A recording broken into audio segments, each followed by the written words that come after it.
सबसे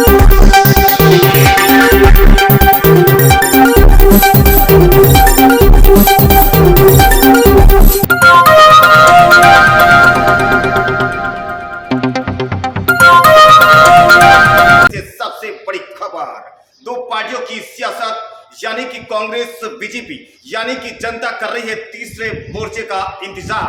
अब हमें देखना ये है कि आखिर वो तीसरा मोर्चा कौन है। जो आपको पता है कि यहाँ दिल्ली और या पंजाब में लगातार आम आदमी पार्टी अपना परचम फैला रही है और अब है राजस्थान की बारी। राजस्थान में एक बार मौका देने के लिए आम आदमी पार्टी लगातार पाली जिला स्तर पर और यहाँ से तहसील स्तर पर और वो हर पंचायत में अपने कार्यकर्ताओं की ओर रुख कर रही है। और आप देख रही इन्हें मतलब बीजेपी कांग्रेस के बीच में दो पार्टियों की सियासत में आम आदमी पार्टी दस्तक दे रहे हैं। तो आइए हम बताएंगे खास खबर के साथ। हमारे साथ कुछ कार्यकर्ता हमारे साथ मौजूद है, हम उनसे करेंगे खास वार्तालाप। तो आप देखिए अब जो दो पार्टियों के बीच में आम आदमी पार्टी अपना पहर कैसे पसार रही है और देख रहे हैं ये है कि आखिर आम आदमी पार्टी अब वो क्या कर रही है। क्या इस बार राजस्थान में आम आदमी पार्टी क्या दस्तक दे सकती है और कितने कार्यकर्ताओं के साथ में वो जो गांव में वो उन्होंने कितनी नियुक्ति की है, इसके बारे में लेंगे खास जानकारी। देखते रहिए आम आदमी पार्टी के कुछ यहाँ कार्यकर्ता हमारे साथ मौजूद है, हम उनसे करेंगे खास वार्तालाप। देखते रहिए खास खबर। मैं हूं ओम प्रकाश, आप देख रहे हैं भास्कर टाइम्स, आपका शहर आपकी खबर। राजस्थान में यहाँ बड़ी पार्टियां बीजेपी और कांग्रेस हमारे सामने मौजूद है, इसके बारे में आपके बारे में क्या कहना है? आखिर आप आम आदमी पार्टी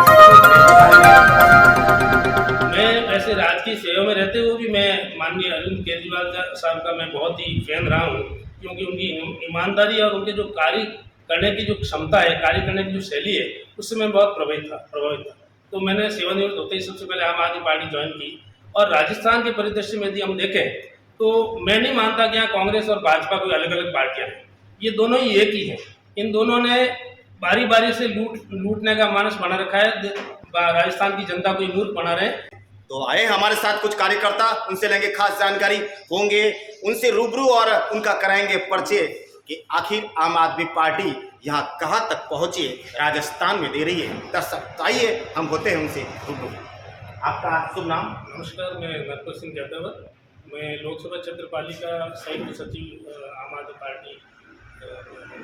और आज संगठन को मजबूती देने के लिए आज हमने सोजित ब्लॉक की एक मीटिंग रखी थी। तो उस मीटिंग में हमारे जो ब्लॉक अध्यक्ष हैं यहाँ के, तो 4 ब्लॉक अध्यक्ष अभी हमने बनाए हैं। उसमें गणिका जी हैं, माणिकराम जी हैं और नरेंद्र जी गोयल हैं और वहीं ईश्वर सिंह जी हैं। तो उनके साथ ही आज की बैठक का मुख्य उद्देश्य ये था कि हमारे जो हर ग्राम पंचायत स्तर पे हमारा एक मजबूत कोई क्लस्टर इंचार्ज हो। एक क्लस्टर हमने एक ग्राम पंचायत को बनाया है, ग्राम पंचायत के न्यूनतम जैसे 5 गाँव में हमने एक क्लस्टर बनाया है।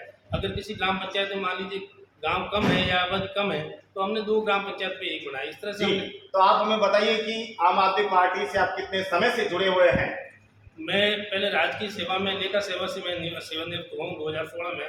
उसके बाद में राजीविका एक प्रोजेक्ट था, प्रोजेक्ट जो चल रहा है अभी ग्रामीण विकास विभाग का, उसमें पहले मैं अकाउंट अफसर की लेखा अधिकारी भी रहा था। और उसके बाद रिटायरमेंट के बाद मैं वहाँ DPM रहा हूँ, डिस्ट्रिक्ट प्रोजेक्ट मैनेजर भी 5 साल रहा हूँ। और 2021 में जब मैं रिटायर हुआ तो मैंने ये आम आदमी पार्टी सबसे पहले मैं राजनीतिक पार्टी ज्वाइन की। तो मैं आपसे जानना चाहूँगा कि यहाँ राजस्थान में यहाँ बड़ी पार्टियाँ जो मतलब बीजेपी और कांग्रेस हमारे सामने मौजूद है, इसके बारे में आप इसके बारे में क्या कहना चाहिए? आखिर आप आम आदमी पार्टी से क्यों जुड़े, इसके बारे में बता सकते हैं?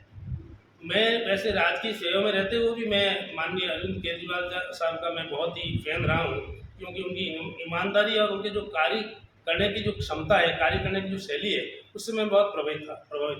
तो मैंने सेवानिवृत्त होते ही सबसे पहले आम आदमी पार्टी ज्वाइन की। और राजस्थान के परिदृश्य में यदि हम देखें तो मैं नहीं मानता कि यहाँ कांग्रेस और भाजपा कोई अलग अलग पार्टियां हैं, ये दोनों ही एक ही है। इन दोनों ने बारी बारी से लूटने का मानस बना रखा है, राजस्थान की जनता को मूर्ख बना रहे हैं। ये इन्होंने 5-5 साल की बारी डाल रखी है, 5 साल ये लूटते हैं, फिर 5 साल ये लूटते हैं। इनके जो कारनामे होते हैं उस पर ये मतलब उस पर पर्दा डाल देते हैं, और फिर बाद में जब ये भाजपा सत्ता में आती है तो कांग्रेस वाले उस पर पर्दा डाल देते हैं। जी, तो आप हमें बताइए कि जैसा कि आप आम आदमी पार्टी जो है ज्वाइन कर चुके हैं, तो वहाँ पे कैसा मतलब होता है कार्यकर्ताओं के, और आपका या किस तरीके से आपको जो फॉलो करते हैं और किस तरीके से आपको समझाया जाता है, उसके बारे में आप विस्तार से बता सकते हैं? ये आम आदमी पार्टी का कार्यकर्ता, सबसे पहले तो आप देखिए दिल्ली जो है हमारा प्रदेश है, जहाँ आम आदमी पार्टी की लगातार 30 बार सरकार बनी है जी। और उसके बाद पंजाब में हमारी सरकार बनी है, और सरकार बन के भी ऐसा नहीं है कोई सामान्य बहुमत से सरकार बनी है। जी, तो आप राजस्थान के बारे में क्या कहना चाहेंगे? तो राजस्थान में भी अब जनता विकल्प देख रही है, वो आम आदमी पार्टी के रूप में देख रही है कि कांग्रेस और भाजपा के दोनों से ही राजस्थान की जनता त्रस्त हो चुकी है और भ्रष्टाचार चरम सीमा पे है। आज पग पग पे भ्रष्टाचार है, तहसील में जाओ तो पूरा भ्रष्टाचार है, फंड कार्यालय में जाओ तो भ्रष्टाचार है, कलेक्ट्रेट में जाओ तो भ्रष्टाचार है, किसी भी सरकारी दफ्तर में चले जाइए। जी, तो आपने अभी मतलब यानी दिल्ली की बात कही है और आपने पंजाब की बात कही है, और अब आती है राजस्थान की बारी, तो आप लगातार यहाँ पाली जिला या फिर तहसील में जो है ब्लॉक में आप ये मतलब जो लगातार आप मतलब जो नृत्य कर रहे हैं कार्यकर्ता में, जैसा कि आपने बताया था, तो आप जो है नए कार्यकर्ता आपसे जुड़ रहे हैं, उनके बारे में जो कैसा बदलाव कैसा देख रहे हैं आप? उनमें काफ़ी उत्साह है, क्योंकि कार्यकर्ता आज तक ये सोच रहा मायूस होकर बैठा था कि भाई आम आदमी पार्टी अभी 2 राज्यों तक सीमित थी।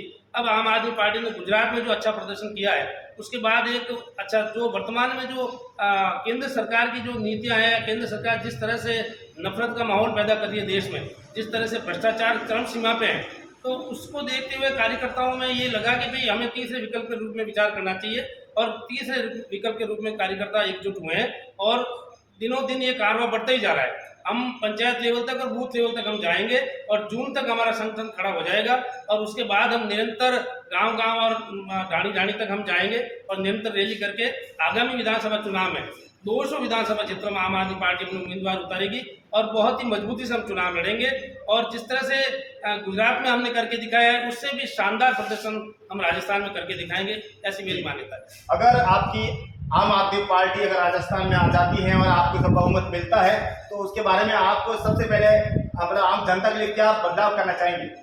सबसे पहले जैसे आम आदमी पार्टी की जो मूल नीतियां हैं कि जो जनता का पैसा है, जनता का जो टैक्स का पैसा है, वो जनता के काम आए, किसी बेईमान उद्योगपतियों के लोन माफ़ करने के लिए नहीं आए, उनके टैक्स माफ़ करने के लिए पैसा काम नहीं आए, तो जनता को फ्री बिजली उपलब्ध हो, जनता को पानी की सुविधा उपलब्ध हो, जनता को शिक्षा फ्री में उपलब्ध हो, और अच्छी शिक्षा।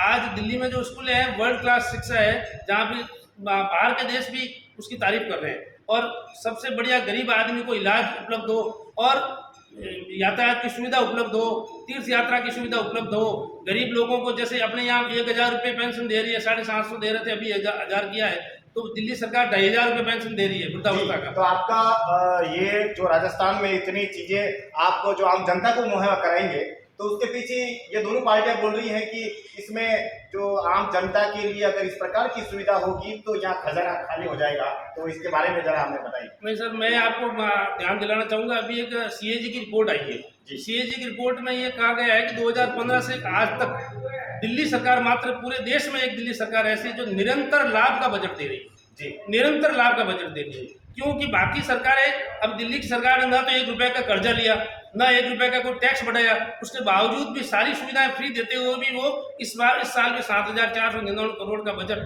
उसका लाभ का बजट है। तो ये कैसे संभव हुआ? ये ऐसे संभव हुआ कि जो पहले की जो सरकारें थी या आज जैसे राजस्थान की सरकार है, उसका जो बजट होता है उसका 40% पैसा भ्रष्टाचार में जा रहा है। अब मान लीजिए 1 लाख करोड़ का बजट है, तो 40,000 करोड़ तो भ्रष्टाचार में चला गया। तो आम आदमी पार्टी की ये कोशिश है, हमने दिल्ली में करके दिखाया है कि उस भ्रष्टाचार को रोका जाए और वो पैसा है वो जनता की सुविधा के लिए खर्च किया जाए। इसके लिए अलग से हमें कहीं से पैसे की व्यवस्था करने की जरूरत नहीं है। आप देख रहे हैं कि दिल्ली की सरकार हमें 1 रुपये नहीं दे रही है, दिल्ली में केंद्र सरकार नहीं दे रही है, हमने टैक्स 1 रुपया बढ़ाया नहीं, हमने 1 रुपये का कर्जा लिया नहीं, उसके बावजूद ये सारी सुविधाएं फ्री दे रहे हैं और उसके बावजूद बजट लाभ का दे रहे हैं। तो आप सोचिए कैसे हो रहा है। ये मात्र इसका एक ही कारण है कि भ्रष्टाचार में हमने 70 से 80% तक हमने रोक लगा दी है, और हमारा पूरा प्रयास रहेगा कि 100% भ्रष्टाचार पर रोक लगे, और जो भ्रष्टाचार में जो पैसा जा रहा है वही पैसा जनता के कल्याण के लिए लगे। जी, तो आप देख रहे थे आम आदमी पार्टी, यानी कि दोनों पार्टियों के बारे में बता रहे हैं कि जनता त्रस्त है, और उनकी जो आम आदमी पार्टी की विचारधारा है वो आज जो आम जनता के लिए बेहतर सुविधा मुहैया करने के लिए हमारे साथ में मतलब अभी आपसे वार्तालाप हो रही थी नरपत सिंह जी जैतावत, उन्होंने जिन्होंने आम आदमी पार्टी के लिए बेहतर कार्य, उन्होंने जो दिल्ली और जो पंजाब के कार्यों को आपने सुना, तो आप देखते रहिए। मैं हूं ओम प्रकाश, अगली खबर का कीजिएगा इंतजार। तब तक नमस्कार।